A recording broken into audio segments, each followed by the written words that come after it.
بسم اللہ الرحمن الرحیم، السلام علیکم ورحمۃ اللہ وبرکاتہ، اللہم صلی علی محمد وعلی محمد، رب اشرح لی صدری ویسر لی امری واحلل عقدۃ من لسانی یفقہوا قولی، آمین۔ خواتین و حضرات، آپ دیکھ رہے ہیں ہماری رمضان کی اسپیشل ٹرانسمیشن ایک نیوز سے، اور یہ ہم سارا رمضان آپ کے ساتھ لے کے 4 بجے سے لے کے 7 بجے تک حاضر رہے ہیں۔ آج پاکستان میں جمعرات ہے، کل سعودی عرب میں انشاءاللہ تعالی موسٹ پرابیبلی جو ہے وہ عید ہوگی، اور اگر ایسا ہوتا ہے تو پھر پاکستان میں یہ عید جو ہے وہ ہفتے کو ہوگی، اس کا مطلب ہمارے یہاں پورے 30 روزے ہوں گے انشاءاللہ تعالی۔ تو یہ 4 بجے سے 7 بجے تک 3 حصوں میں تقسیم ہے۔ پہلے حصے میں علماء پہ موضوع پہ بات ہوتے، آج ہم بات کریں گے انتہائی اہم موضوع کے اوپر، انتہائی اہم بھی ہے اور کچھ ایسا بھی ہے جس کے اوپر کہ تسلی ہوتی نہیں ہے عموماً مختلف پارٹیوں کی، جو کہ جہیز ہے۔ تو جو لوگ جہیز دینے والے ہیں یا جنہوں نے لیا ہے یا جو لینے والے ہیں، وہ اس بات کے اوپر آج خاص توجہ کریں۔ اور جناب آج خاص طور پہ جو انعام ہے آج کا، یہ جائے گا اس سوال کے اوپر۔ یہ جامع شیریں ہے کرشی والوں کا، یہ ہیمپر۔ سوال کیا ہے کہ غزوہ خندق کے موقع پر خندق کھودنے کا مشورہ کس صحابی نے دیا تھا؟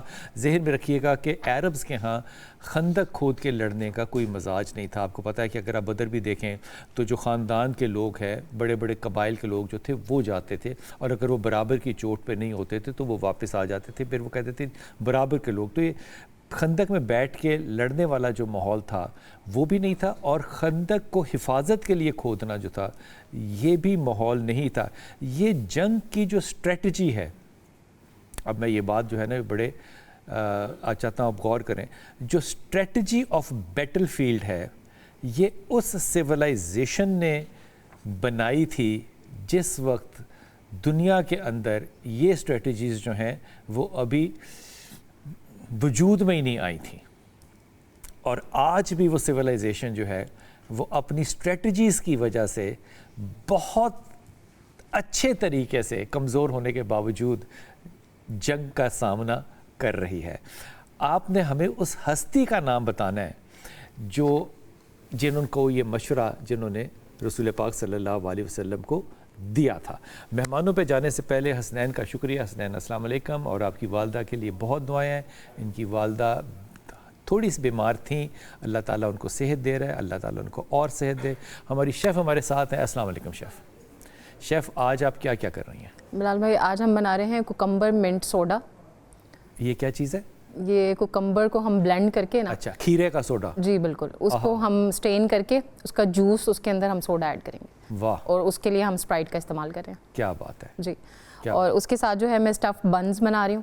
اسٹف بن؟ جی بالکل۔ اچھا، اور جو ہمارا یہ بن پلستر سے مختلف ہیں؟ جی بالکل مختلف ہے۔ اس میں اسٹفنگ ہوگی، ہم چکن کی اسٹفنگ کریں گے اس کے اندر۔ اچھا، چکن ڈرم سٹکس ہیں، اس کے لیے سبروسو کا جو چکن ڈرم سٹک ہے وہ میں استعمال کر رہی ہوں۔ ٹھیک ہے، اس کے بعد ہمارے پاس مین کورس جو ہے اس میں حیدرآبادی چکن ہے۔ حیدرآبادی چکن؟ جی بالکل۔ ایک مغلئی چکن تھا جی، آج ہم نے اس میں تھوڑا سا ڈفرینس اس طرح بلال بھائی میں تھوڑا سا بتا دیتی ہوں کہ ہم اس میں سب کچھ جو ہے نا اکٹھا ایڈ کر کے اور اس کو دم پہ پکائیں گے، لائک دہی، براؤن کیوی، پیاز، مسالے، ہری مرچ، دھنیا، سب کچھ ایڈ کر کے اس کو ہم دم کے اوپر پکائیں گے۔ تو میں ہمیشہ ایسے ہی پکاتا ہوں، اس کا مطلب میں ہمیشہ سے حیدرآبادی چکن پکاتا تھا؟ بالکل، اور مجھے پتہ ہی نہیں تھا اس بات کا۔ وہ آپ کی ریسیپی تھی نا، لیکن اوریجنلی اس کا نام سارا کچھ ڈالو اور ڈھکن رکھو۔ بالکل ایسے ہی۔ اور ڈیزرٹ میں ہمارے پاس شاہی ٹکڑے ہیں۔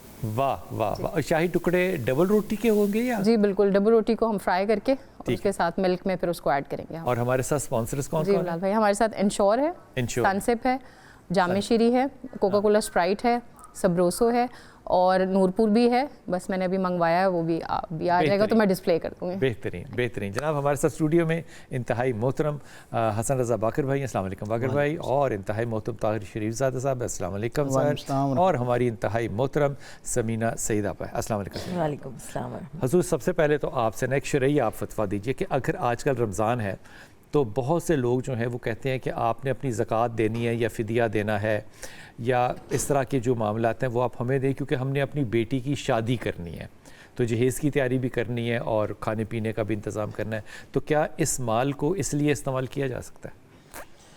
اب دیکھیے جو اللہ تبارک و تعالی نے صدقہ خیرات کے مصارف بیان فرمائے ہیں، اگر وہ اس معیار میں پورا اترتے ہیں، جیسے فقراء کی کیٹیگری میں ہے یا مساکین کی کیٹیگری میں ہے، تو پھر وہ وصول کر سکتے ہیں۔ اس کا تعین جو ہے دینے والا بھی دیکھے گا کہ واقعاً وہ تحقیق کرے وہ مستحق ہے، اور جو لینے والا اس کا زیادہ اس پہ ذمہ داری بنتی ہے، اگر تو وہ واقعاً اس چیز کا حقدار ہے تو پھر وصول کرے، ورنہ کسی دوسرے کا حق۔ اور فقیر کی ڈیفینیشن کیا ہوگی؟ فقیر یہ ہے تو نہ تو اس کے پاس کوئی ایسا روزگار ہے کہ جس کے ذریعے وہ کما سکے اور اپنا گزارا کر سکے، اور نہ ہی اس کے پاس اتنی سیونگ ہے کہ جس کے ذریعے وہ اپنا ایک مہینہ گزار سکے۔ مثال کے طور پہ اگر ایک شخص جو ہے اس کا ماہانہ خرچہ جو ہے 4 بچوں کے ساتھ جو ہے وہ 50,000 روپے ہے، میں مثال دے رہا ہوں، اور اس کی ارننگ جو ہے وہ 30,000 روپیہ ہے، تو کیا وہ فقیر کی کیٹیگری میں آئے گا؟ اب اصل میں یہ ہے کہ جو اخراجات آپ کر رہے ہیں کہ آیا وہ لگژری لائف کے تحت ہے یا ضروریات زندگی کے تحت ہے؟ یہاں پر ہم ضروریات دیکھیں گے، یعنی ضرورت اور اس کے آگے جو ایک لگژری لائف ہے ان میں ہاں جی سہولیات میں فائدہ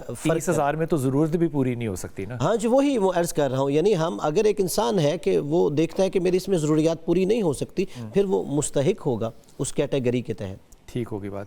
اب ڈاکٹر صاحب عام طور پہ ہم یہ بات کہتے ہیں کہ میں نے تو خیر اسکول کے اندر یہ باقاعدہ میری تو آنکھوں کے سامنے کتاب ہے جس کتاب کے اندر لکھا ہوتا تھا جہیز ایک لعنت ہے، لیکن وہ بچپن تھا، پھر وہ ہم بڑے جب ہوئے تو پتہ چلا کہ علماء کرام کا یہ مجموعی طور پہ تاثر نہیں ہے کہ جہیز کوئی لعنت کی چیز ہے۔ وہ کہتے ہیں جو دے سکتا ہے وہ دے دے، اس پہ نہ یہ ضروری ہے نہ یہ غیر ضروری ہے، یہ حیثیت کے مطابق ہے۔ یعنی کہ وہ جو ایک جملہ تھا کہ جہیز ایک لعنت ہے، ایک ڈٹرمنڈ جملہ تھا کہ یہ لعنت ہے۔ ایگزیکٹلی۔ لیکن جب ہم بڑے ہوئے تو وہ اس جملے کو آپ لوگوں سے مراد آپ نہیں ہیں، آپ لوگوں نے اس جملے کے حروف کو الگ الگ کر کے تو آپ نے اس کی جلیبی بنائی، اور اب پوچھا جائے کہ جہیز کیا ہے تو آپ لوگ جو شروع کریں گے جواب اور جو اخیر ہوگا اس کا کوئی جوڑ ہی نہیں ہوگا، ہے کہ نہیں ہے یہ نہیں پتہ۔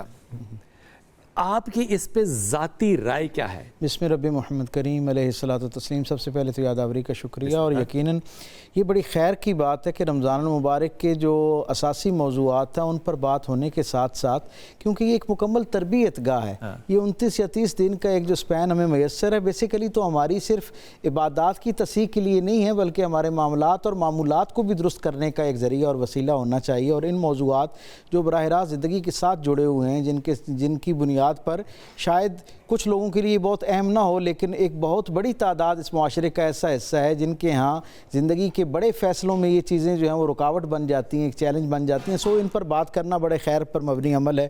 اللہ آپ کی اور آپ کے ذمہ داران کی توفیقات میں حیران برکتیں عطا فرمائے۔ آپ نے بالکل درست فرمایا، ہم بھی بچپن میں یہی پڑھتے آئے کہ جہیز جو ہے وہ ایک لعنت ہے، اور آج اگر میں ایک جسے کہتے ہیں نا یونیورس سٹیٹمنٹ دوں، ایک فکرے میں اگر اس کا جواب دوں، تو میں یہ سب ایک دین کے طالب علم کے طور پہ سمجھا کہ جہیز لعنت نہیں ہے، جہیز کو شرط قرار دے کر نکاح کو قائم کرنا یہ ایک لعنت ہے۔ یعنی جب آپ اسی معاملے کو جو کسی آدمی کی زندگی میں ہدیتاً دیے جانے والے کچھ تحائف کہ اس کی زندگی کا جو ایک نیا سفر شروع ہونے جا رہا ہے اس میں کچھ آسانی پیدا ہو جائے، جب اسے مشروط قرار دے دیا جائے اور اسے نکاح کی شرائط میں ایک شرط کے طور پر رکھ لیا جائے تو پھر یہ ایک لعنت بننا شروع ہو جاتی ہے۔ ڈاکٹر صاحب ہم فیشن کے طور پہ تو نہیں کرتے نا، مذہبی تقاضا ہے، بے شک ایسا ہی ہے نا۔ بے شک۔ اب جب مذہبی تقاضا ہے ایک، تو ظاہر ہے اس میں شریعت کے بھی قوانین ہوں گے سارے۔ شریعت کے قوانین میں فرض کیجئے کہ ہمیں سنت ملتی ہے تو ہمارے لیے وہ بڑی پختہ مثال آ گئی، اگر ہمیں وہاں سے روایت نہیں ملتی تو ہم خلفائے راشدین سے لیں گے مثال، وہ بھی پختہ مثال آ گئی، ہم یہیں سے اپنے دین کو قائم کریں گے نا۔ اب جب رسول پاک صلی اللہ علیہ وسلم کی زندگی کو دیکھتے ہیں تو کہتے ہیں کہ رسول پاک صلی اللہ علیہ وسلم نے بڑی ضرورت کی چیزیں سیدہ کو اپنی بیٹی کو عطا کی، جو کہ بالکل غلط بات ہے، بخاری شریف کے مخالف ہے۔ اللہ تعالیٰ کے رسول نے حضرت علی کرم اللہ سے کہا تھا، پھر وہ جو انہوں نے ذرا بیچی یا جو بھی کیا، پھر وہ اپنا پیسہ لے کر آئے اور انہوں نے یہ سارا کیا۔ اب یہاں پہ جو سنت قائم ہوئی وہ یہ ہوئی کہ جو دلہا جان ہے اگر وہ دلہن جان کو لانا چاہتے ہیں تو وہ اپنا مال جو ہے اس کو ایگزیکیوٹ کریں، اور اگر اس کے پاس آج کی ایک 3 کروڑ روپے کی گاڑی ہے، ذرا مجاہد کی زینت ہے، بے شک، ٹھیک ہے، واہ واہ کیا اچھا کہا، وہ زینت کو بازار میں بیچ رہے ہیں، چاہے چلے حضرت عثمان کو بیچا وہ ایک الگ بات ہے، بیچا تو ہے نا، یہاں پہ وہ بیچے، تلوار رہنے دو، بیچے اور پھر وہ کرے ضرورت مند اپنی ضرورت پوری. ہم کہتے ہیں نہیں مجھے زکوٰۃ دے دو, نہیں مجھے آپ اس میں سے فدیہ دے دیں. ہم کہتے ہیں اچھا اتنا ہے تو اتنا لے لو. جب ایک سنت روایت دو طرح سے نہیں ہے, نہ رسول سے بنتی ہے نہ خلفۂ راشدین سے بنتی ہے, تو پھر اس کو ہم کسی بھی طرح سے قائم کریں گے کیوں؟ بسم اللہ الرحمن الرحیم. سب سے پہلے تو میں آپ کو یہ میرے حال میں ایک ایسا ٹاپک ہے کہ اس کے اوپر تو اب کوئی بات کرتا ہی نہیں ہے. اور اس لیے نہیں کرتے کہ وہ جو شروع میں آپ نے بات کہی نا کہ بہت سارے لوگوں کے اپنے مفادات کے اوپر بھی زد پڑتی ہے. جنہوں نے لوگوں کو سمجھانا تھا وہ تو خود اسی رو میں بہتے چلے گئے. ہاں وہ فیصل آباد جاتے ہیں اربوں روپے کی شادیوں میں, جنہوں نے عملی طور پر صحیح بات ہے, آپ نے بڑا اچھا اشارہ کیا, یاد دلا دیا آپ نے. مثال بننی تھی تو وہ تو خود مثال وہ ایسی مثال نہیں بن پائے نا. بہت ساری شادیاں ہمارے ارد گرد ایسی ہوئی ہیں ماضی میں بھی اور ماضی قریب میں بھی کہ جن کو مثال بننا چاہیے تھا. دیکھیں جن کی آپ نے بات کی ہے حکمرانوں کی اور سب سے پہلے نبی کریم صلی اللہ علیہ وسلم کی, تو وہ مثال بنے, خلفۂ راشدین بھی مثال بنے, لیکن اب کون مثال بن رہا ہے؟ تو اس کا سیدھا سا جواب یہ ہے کہ اس وقت دین تھا اور رسمیں نہیں تھیں. اس وقت دین تھا اور رسمیں نہیں تھی, اب رسمیں ہیں دین نہیں ہے.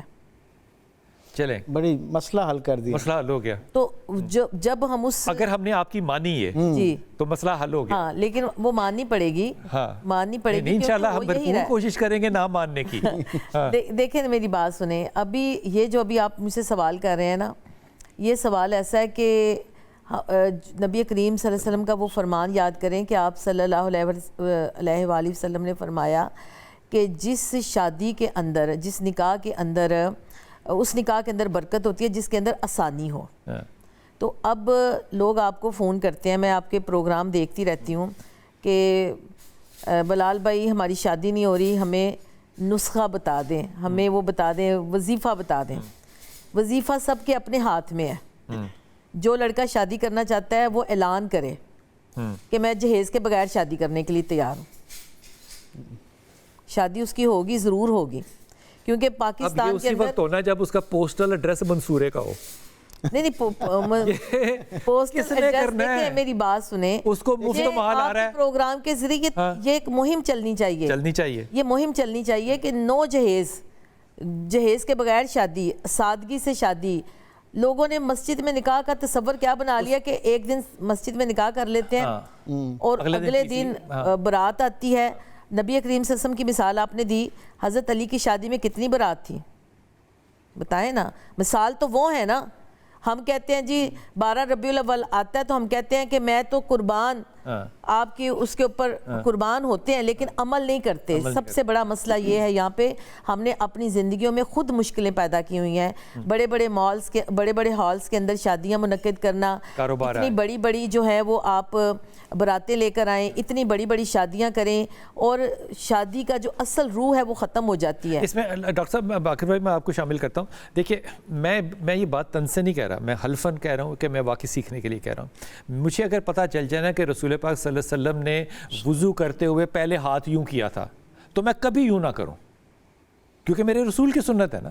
ایسی بات ہے نا, مجھے پتہ چلے کہ کونی گیلی ہوئی تھی اور میں نہ کروں, میں تو ساری نماز کر ہی نہیں سکتا, میرا دماغ پھنسا رہے گا کہ میری کونی گیلی نہیں ہوئی. بالکل صحیح, ایسا ہی ہے نا. اب جب ایک سنت پتہ چل جاتی ہے رسول پاک صلی اللہ علیہ وسلم کی تو ہم کہتے ہیں نہیں وہ ٹھیک ہے, وہ سٹینڈرڈ ہے, لیکن اگر آپ صاحب حیثیت ہیں تو آپ یوں بھی کر سکتے ہیں. اس کا مطلب یہ ہوا کہ اگر میں غریب آدمی ہوں تو میں سنت پہ 100% عمل کروں گا, اگر میں غریب امیر آدمی ہوں تو میں سنت پہ 99.9% عمل کرنے کا استحقاق رکھتا ہوں, جو کہ نہیں ہے. یہ بات واضح طور پہ کیا کہنے میں ہمیں کوئی معاشرتی قباحت ہے کہ یہ سنت نہیں ہے, اس کو نہیں اڈاپٹ کرنا؟ ورنہ کیونکہ نکاح جو ہے اگلا حصہ جو اس کا ہے وہ دینی حصہ ہے, تو پھر نکاح بھی چھوڑ دیں, پھر مہر بھی نہ لیں. وہاں پہ تو آپ کہتے ہیں کہ نہیں اس کے بغیر ہو ہی نہیں سکتا, دین کا تقاضا. یہاں پہ آپ کہتے ہیں کہ دین کا تقاضا جو ہے وہ لچکدار ہے, حیثیت کے مطابق کریں. رائے اب دیکھیے اس میں اگرچہ شریعت نے ہمیں ایک اصول دیا ہے کہ اگر مثلا ایک کام جو سنت نہیں ہے تو کیا وہ حرام کا کوئی درجہ رکھے گا؟ کوئی کام مباح ہو جائے گا. مثال کے طور پہ اگر شرعاً ممانعت نہیں ہے، مباح ہے، یعنی اگر آپ وہ کر رہے ہیں یا نہ کر رہے ہیں برابر ہے. لیکن اس میں اگر میں عرض کروں ایک لڑکا مطالبہ کر رہا ہے، اب وہ اس کے لیے حرام ہو جائے گا. ٹھیک ہے، وہ یہی ہے کہ گویا وہ ایک رشوت طلب کر رہا ہے کیا؟ ٹھیک ہے. تو اب یہاں پہ اس کے لیے وہ حرمت کا. اب ان دونوں جملوں کے نا باقر بھائی درمیان میں بہت سی چیزیں آ جاتی ہیں. مثال کے طور پہ میں نے ڈیمانڈ نہیں کیا، جی بالکل، لیکن میں نے خواہش کا اظہار کر دیا. ہاں جی، ٹھیک ہے نا، راستہ کھول دیا. بتاؤں کیسے کرتے ہیں خواہش کا اظہار؟ یہ خواہش کا اظہار بھی ڈیمانڈ کی ایک مہذب میں مانتا ہوں، لیکن اگر ہم کہیں گے نا کہ مباح ہے تو مباح کے اندر پھر ہم نے 8 دروازے جنت کے کھول دیے میرے لیے کہ میں پھر مانگ سکتا ہوں کسی بھی طریقے سے. نہیں مطالبہ نہیں، مباح میں جو ہے دیکھیں اب یہ ہے کہ یہ والدین کی طرف سے یہ جو مباح میں نے لفظ استعمال کیا کہ والدین کی طرف سے ہے، یعنی نہ تو شریعت نے کہا ضرور دیں اور نہ ہی یہاں شریعت نے رکاوٹ ڈالی ہے. یہ ایک طرف ہے، چونکہ نکاح میں طرفین ہے نا. اب یہ ہے کہ جو دوسرا لڑکے والوں کی طرف سے ہے، جب ان کی طرف سے مطالبہ ہے تو ان کی طرف سے حرام ہے. اب ایک سوال جو ہے نا بڑا پرٹیکولر سوال ہے. کوسچن از کیا شریعت معاشرے کے اندر برابری چاہتی ہے یا تفرقہ چاہتی ہے؟ یقیناً شریعت جو ہے وہ عدالت چاہتی ہے، وہ عدالت چاہتی ہے، عدل چاہتی ہے، بیلنس چاہتی ہے، جی، امیر اور غریب کا فرق نہیں چاہتی. بے شک. ٹھیک ہے نا. جب ہم یہ کہتے ہیں نا کہ ہو بھی سکتا اور نہیں بھی، تو ہم نے غریب آدمی کی زندگی کو امیر آدمی کی زندگی سے شرعیت کے طور پہ جدا کر کے رکھ دیا کہ تمہارے لیے یہ والی شریعت ہے، تمہارے لیے یہ والی شریعت ہے. یہ کیسے ہو سکتا ہے؟ نہیں، اب دیکھیے یہ ہمارے معاشرتی رویے ہیں جن کو جیسے بہن نے اشارہ کیا کہ ہم رسم و رواج کو وہ شریعت کے دائرے میں لے کے آتے ہیں.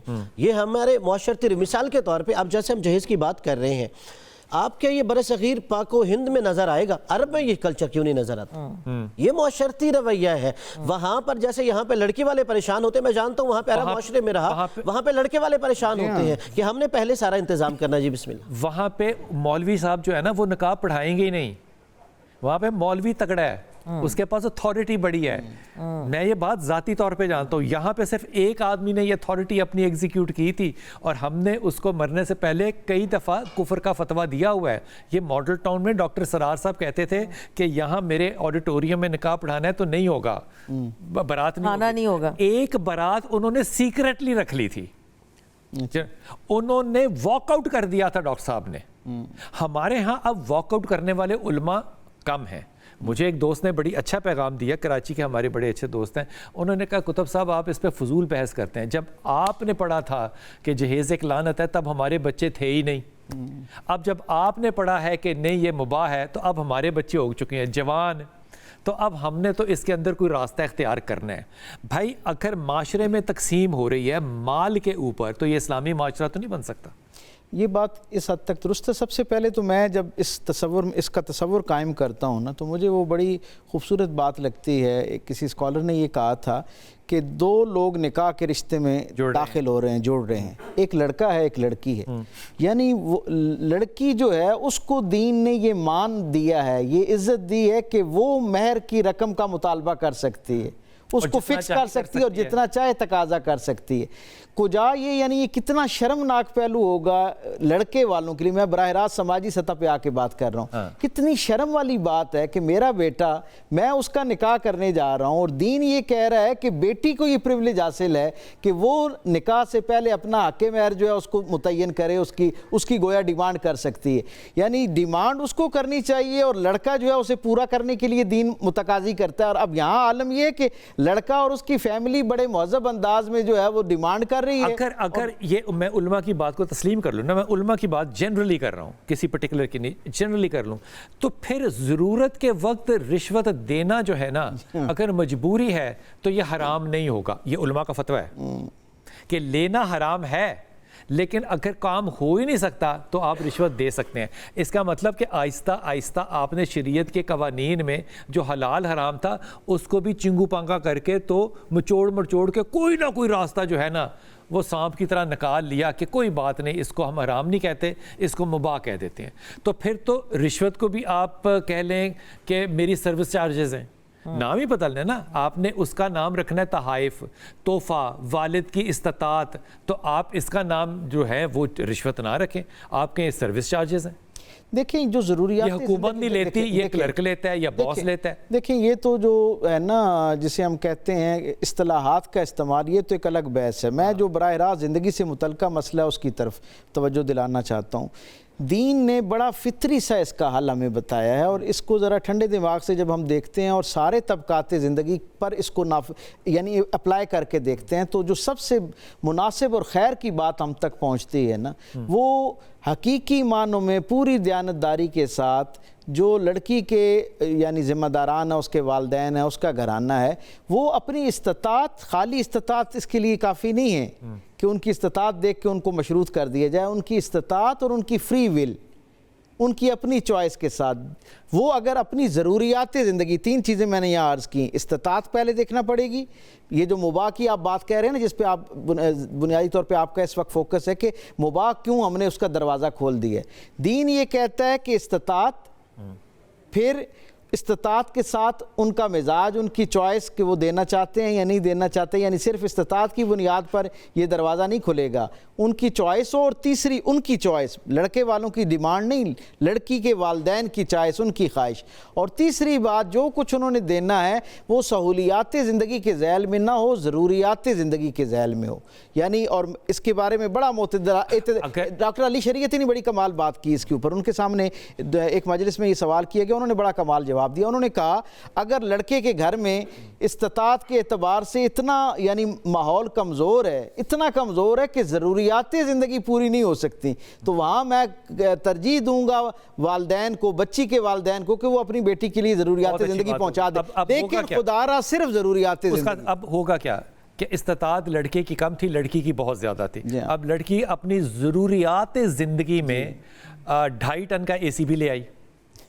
ٹھیک ہے نا، چلانا تو اس نے لڑکے کے گھر میں ہے، بجلی کی تار ابا کے گھر سے تو آنی کوئی نہیں ہے.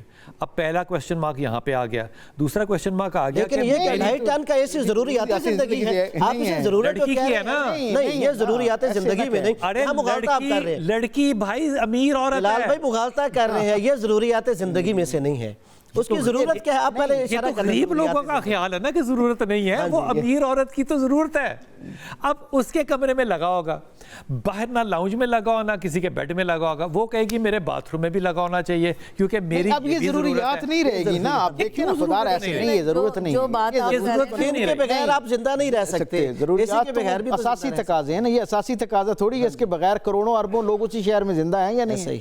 اچھا، اس کا مطلب ایوریج میں بات ہوگی، ایوریج میں بات ہوگی. نہیں، ضرورت ایوریج میں بات ہوگی تو ہماری ضرورت 23 اگر اس کے گھر میں کیسے تقاضا کریں گے؟ نہیں، ہاں اگر یہ اس بات ہے لڑکی نا، کے گھر میں جہاں پہ اس کی شادی ہو رہی ہے، اگر وہاں پہ 2 وقت کی روٹی بھی اویلیبل نہیں ہے، تو وہ کون سی لڑکی ہے کہ جو اس گھر میں ایسی جا کے وہ لگوائے گی؟ یہ کچھ حقیقتیں ایسی ہیں بلال بھائی، ان کو بھی اس کا تعلق پھر شریعت سے نہ جوڑیں. اس کا تعلق ہے سماجی تقاضے سے. شریعت کا تقاضا یہ ہے کہ جہیز نشتہ، اس کا تعلق شریعت آپ لینا چاہتے ہیں نہیں لینا چاہتے، اس کو جہیز سے نہ جوڑے، اس کو اسلام سے نہ جوڑے. پہلی بات. دوسری بات یہ ہے کہ استطاعت پہ پھر مہر بھی تو استطاعت پہ ہی ہوگا. جی بالکل ہونا چاہیے، ہمیں اس پہ فوکس کرنا چاہیے. یہ نہیں کہہ سکتے کہ لڑکی کی ڈیمانڈ پہ ہوگا، یہ لڑکے کی استطاعت پہ ہوگا.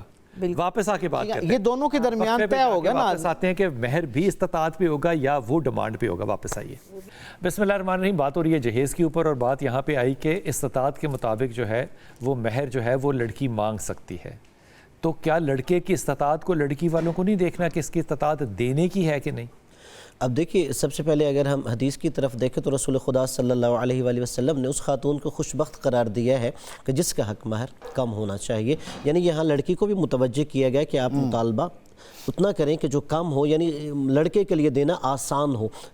اور دوسرا یہ ہے کہ دیکھیے، لڑکی اگر مطالبہ کرے بھی شرعن اعتبار سے تو لڑکا قبول کرے گا اس مطالبے کو، تو پھر وہ مطالبہ قابل نفاذ ہوگا. ٹھیک ہے، اور اس میں یعنی دونوں طرفوں کو ہم نے اختیار دیا ہو. یہ جس کو ہم کہتے ہیں شرعی حق مہر، یہ کیا چیز ہوتی ہے؟ اب دیکھیے، شرعی حق مہر اگر میں عرض کروں، لڑکا لڑکی جس پہ بھی متفق ہو جائے وہ شرعن جائز ہے. اور دوسرا ہمارے ہاں اگر آپ یہ کہیں کہ جی یہ مہر مستحب ہے، یہ سنت ہے، یہ وہ ہے جو خود رسول خدا صلی اللہ علیہ وآلہ وسلم نے اپنی بیٹی کا رکھا تھا. اب یہاں پر وہ حق مہر کتنا تھا؟ 2 روایت ہے، 480 درہم یا 500 درہم تھا. اور اس کو چونکہ درہم چاندی میں ہوتا تھا، اب اگر آپ اسے کنورٹ کریں گرامز میں تو وہ 1500 گرامز بنتا ہے، یعنی 1.5 کلو چاندی کی قیمت ہے.